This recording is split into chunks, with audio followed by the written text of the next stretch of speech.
Ladies and gentlemen, top of the morning. It's Friday, so that only can mean one thing. United States National High School Champions League starting 11 or thereabouts with Terry Michler, ladies and gentlemen. The Friday feature, huh, Kev? Is that what it is? Friday feature. What is it? The Friday feature. You're the Friday creature? Preacher. Oh, preacher. Nice try. Nice try with creature. That's not a bad idea, though. That's not a bad idea. Oh, man.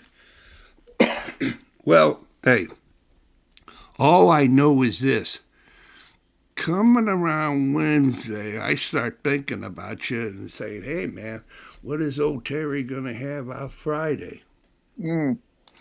So, Well, I'm staying in the World Cup mode for a while because we're just about to the end of the pool play.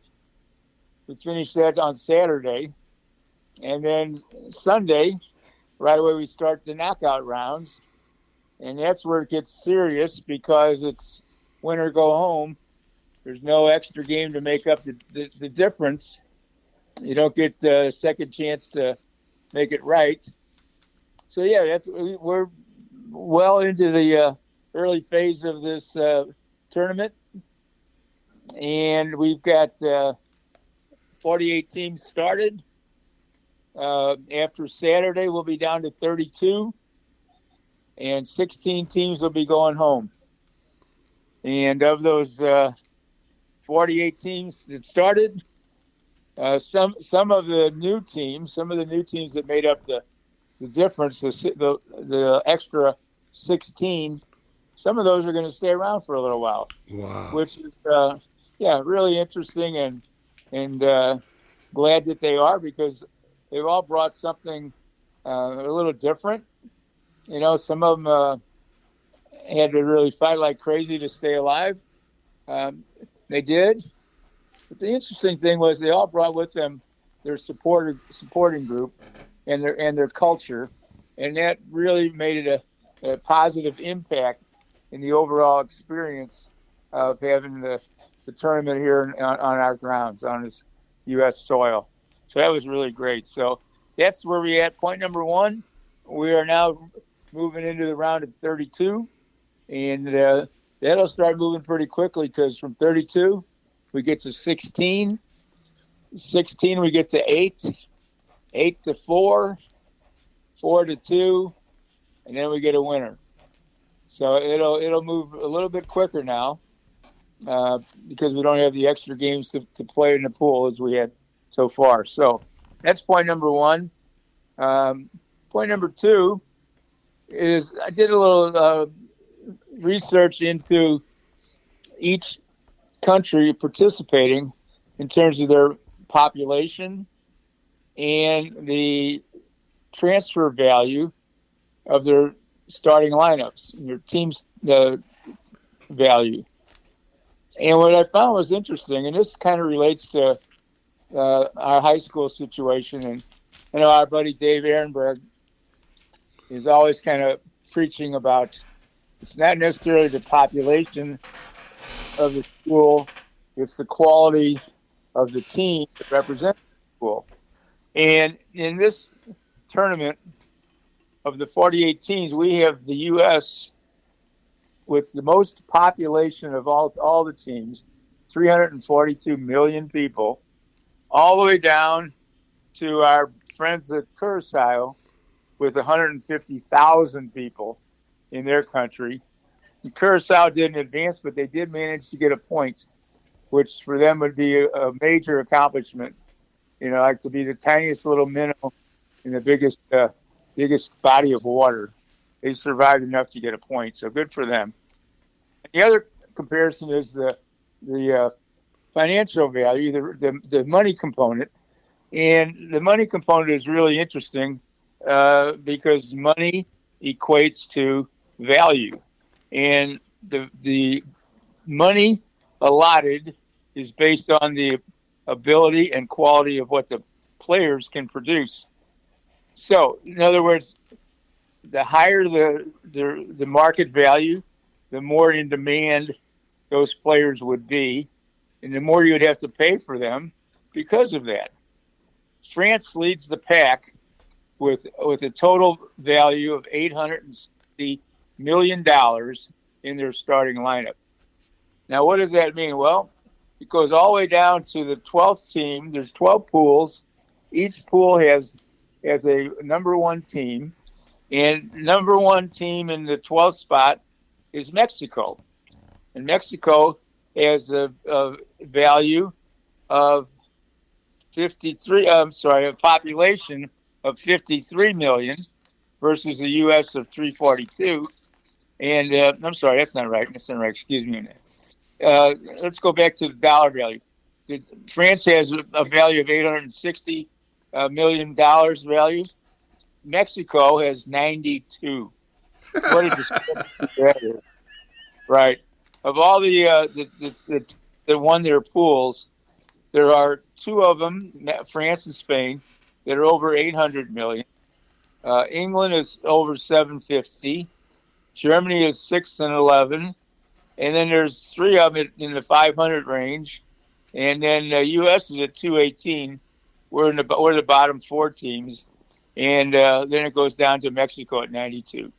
So there's a great discrepancy there. The other side of it is the population.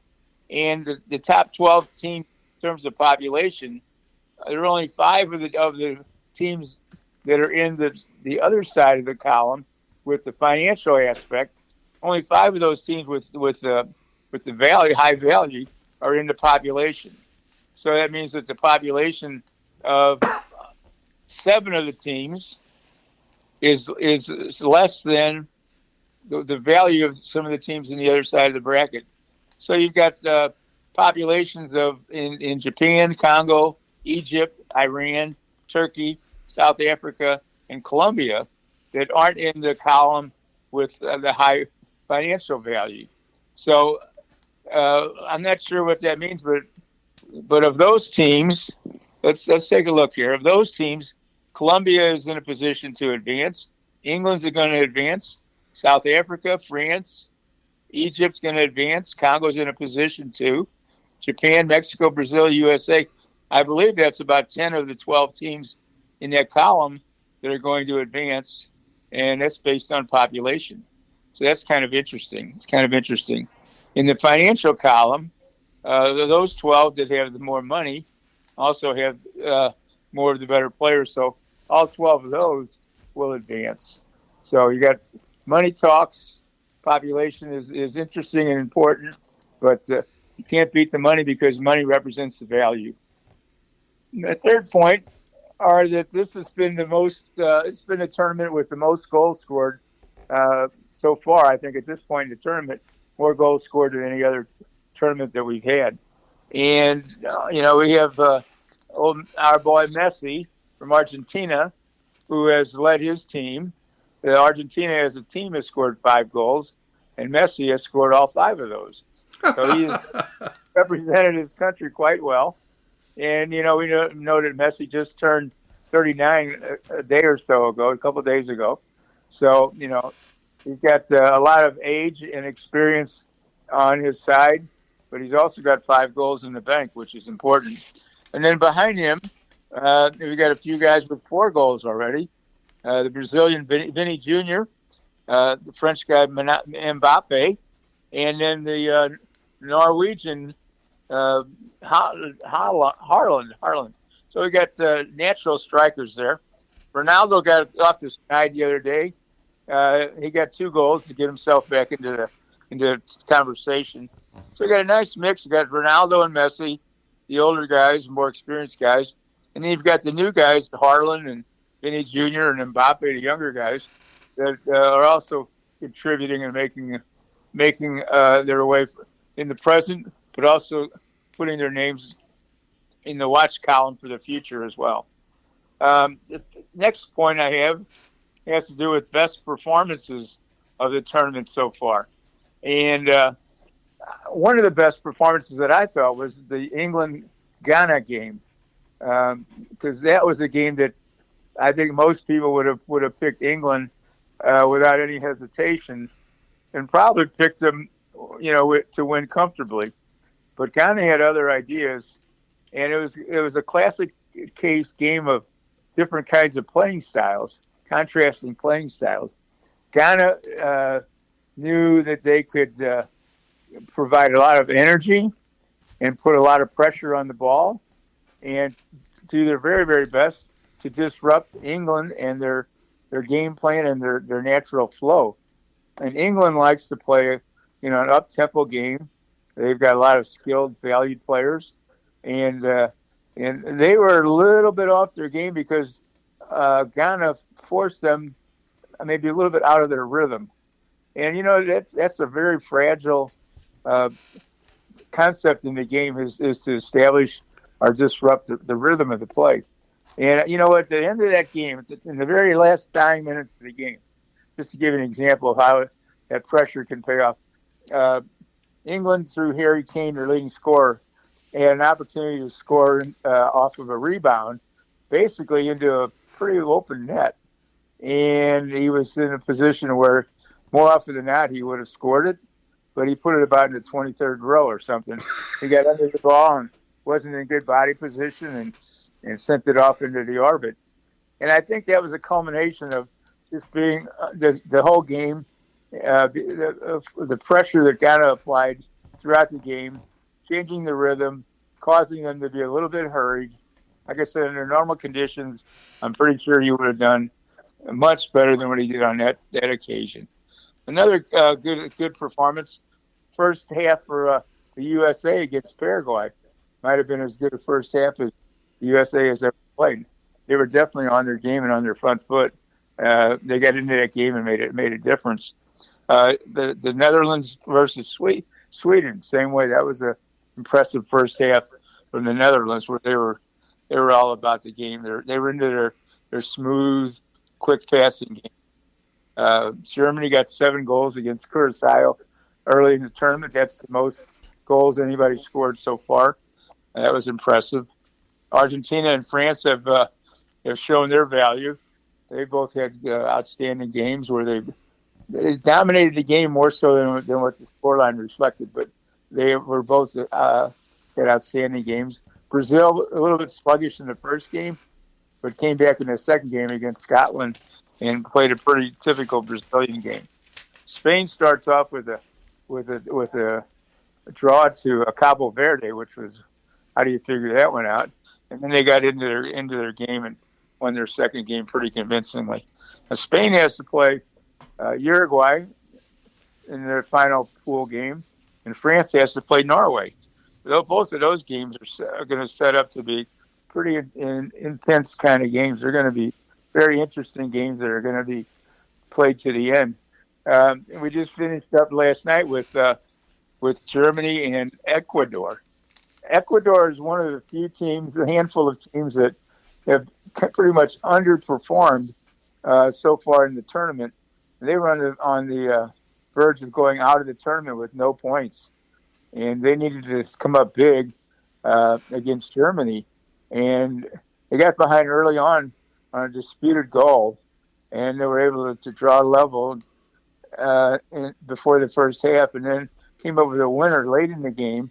Then had to hold on for dear life the last 15 minutes, I guess, to preserve the victory, which they did, which keeps them alive in a third-place position for possible advancement. The last point I have, my fifth point, is about the moving forward into the knockout stages. People are always talking about who you think is going to win, and the answer to that lies pretty much in how are the pools, or how are the brackets arranged in the knockout brackets. Who has the best pathway? We have 12 teams that are going to be finished at the top of their pools. So they got 12 number one seeded teams. In each of the brackets, there's 2 brackets. Each bracket is divided into 2 sections. In the one bracket, you have Germany, and then you have Holland and Brazil. playing in the second game in the knockout stage. So right away, you're going to eliminate one of those teams, and then that winner is going to get Germany. So you got three really good teams right off the bat, of which only one is going to survive. And in the lower half of that bracket, Mexico and England will play against each other. And then ultimately, out of all that, one team comes out of all that. And that might be England or Brazil or who knows who. But that's the path that bracket has to go through. On the other side, you have the USA playing either probably Belgium or Egypt, whoever wins that group. And then that winner would get Spain. So the U.S. is in position to have a tough game with Belgium or Egypt. And then should they win, then they catch Spain. Switzerland, who won Group B, beat Canada, would play the winner of Argentina and Portugal. So, as somebody said, who's your top four teams?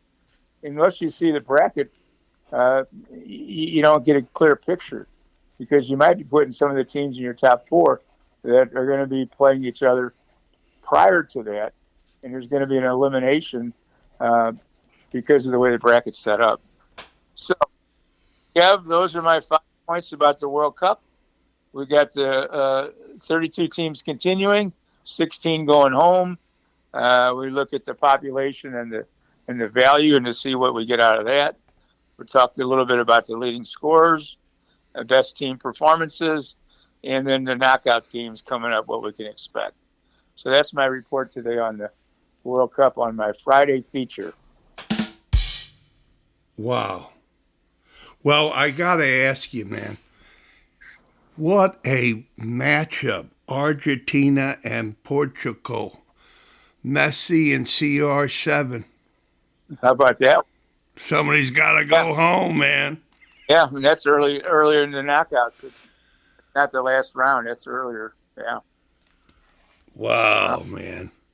Yeah. And then the story comes out very clearly is that there's, there was a guy, I couldn't believe it. I heard 2.5. I guess he had, the teams had, he had the 2.5 points.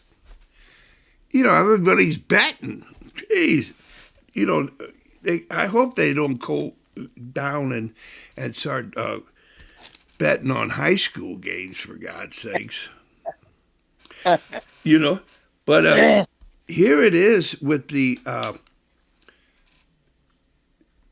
real significance of the transfer fees is that in a lot of sports you buy yourself a championship.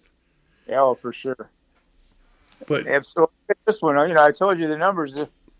France has a value of $860 million, and Spain is like 808, and there's some of those that are in low double digits. These are in triple digits. So great disparity.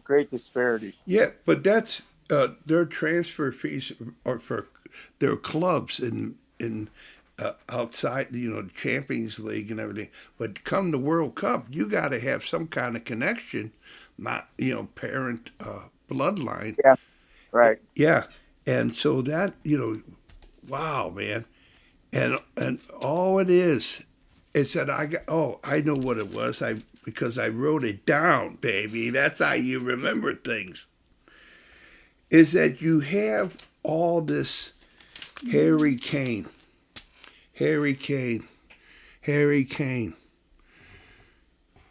And he was in that moment. Have you seen the JC Johan Cruyff been in the moment and missed it? Have I seen him in the moment and missed it? Yeah. Not very often. That's what I'm getting at. JC, man, wow, number 14 or 9, I guess, whatever you're looking at. How about Messi? Put a modern day spin on Messi the same way. Yes. He missed the other day, but that's so unusual. But then he bounced back and got to the goals in the game that needed to win. Yeah, for sure. And that save that Argentina made against the France at the final of the Yeah, last one. I mean, yeah, wow. yeah. Big moments for big plays. Big players. They got to step up in big moments. Yeah, well, there you go. That's why they call it the World Cup. Yeah, for sure. Man. So, well, you know you're going to be back, and you know you're going to be biting at the bit because everybody's going to be asking you, and you'll have a little bit more information to make a determination.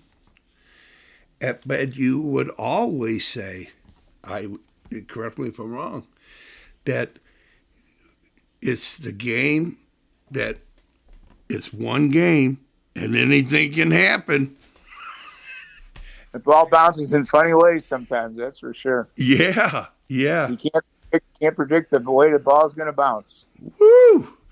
Okay, well, Terry, I'm telling you, I'm wow. I got bug-eyed, and usually I get goosebumps, but you got me bug-eyed. Say, man, there is more to this game than just your X's and O's and Larry's and Joe's. Well, it's value and there's quality. It's all about quality. Yeah, and we have to look at it every year at the Champions League, or every 4 years with the World Cup. The takeaway is when you look at some of the countries with the smallest population, Croatia, Uruguay, for instance, 3 and 4 million people in their country, and how consistently the Dutch, 18 million in Holland, how consistently those teams are always in these international events. And the takeaway is it's not that they have a lot to choose from. It's how they go about working with what they have to choose from. So it's their developmental program. It's their organization. What they're doing and what they've done has been successful because they're still in the same position they've always been. They're still playing and competing at the highest level for the biggest prizes. Well, I don't know nothing about fishing, but I think I just won the fishing championship with the biggest fish on that one. Holy moly, baby.